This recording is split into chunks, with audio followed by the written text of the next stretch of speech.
Hey guys, it's Matt, and this is my 1965 Shelby Daytona replica. These are my 5 favorite modifications I did to this car.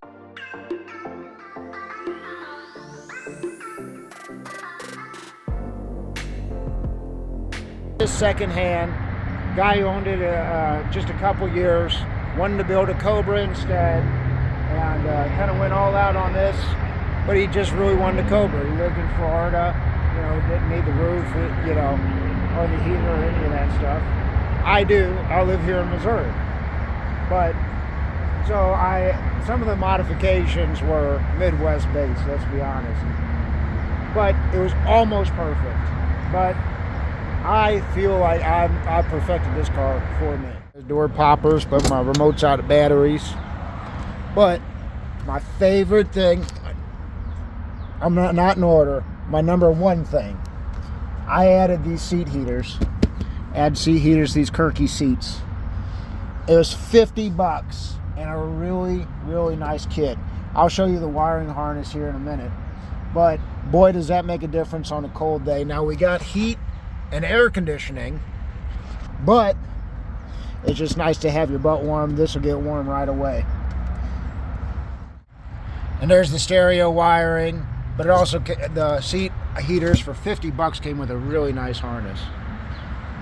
Now this stereo is probably one of my favorite modifications.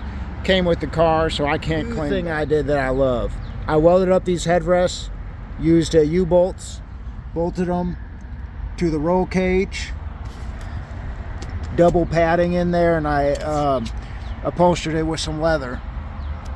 It kind of goes with the theme of being a daily driven race car, basically, is what I'm going for. It's what I like in this car. And that's the number 2 modification that I'm so glad I did to it. It's a huge deal to me, but the battery box is underneath here. And I thought it'd be cool just to have some jump posts if I got to throw a trickle charger on it or something. And these aren't live.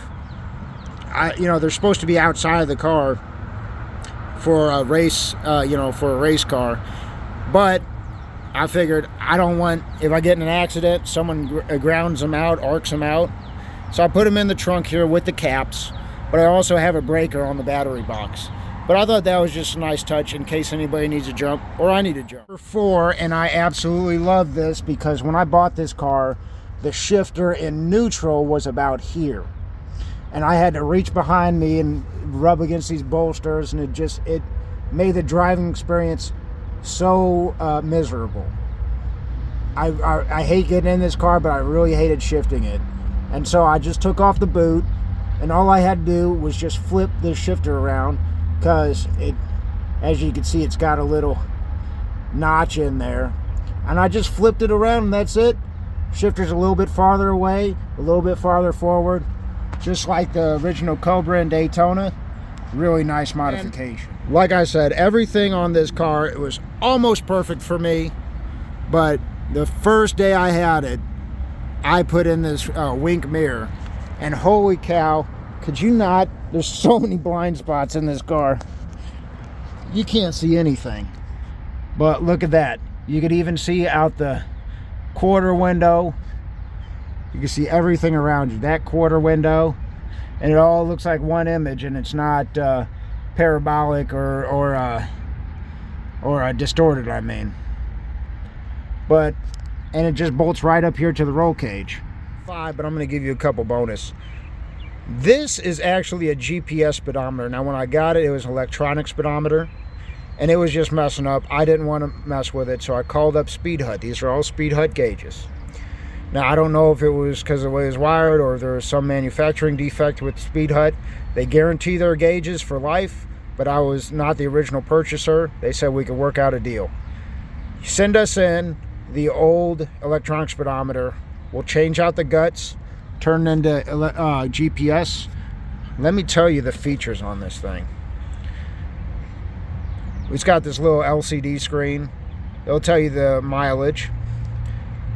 And then as soon as it acquires signal here, I'll tell you all the features on here. It's crazy. All right, there's my immediate speedometer down to the tenths with GPS speed. And also we got the needle gauge. We got a compass there. I don't see what, what that does, but I mean, it's there. Oh, don't look at that. That's my top speed. It has a top speed recorder. That was in Mexico. 0 to 60, it'll record 0 to 60. It records your quarter mile time. Let's see, what's that?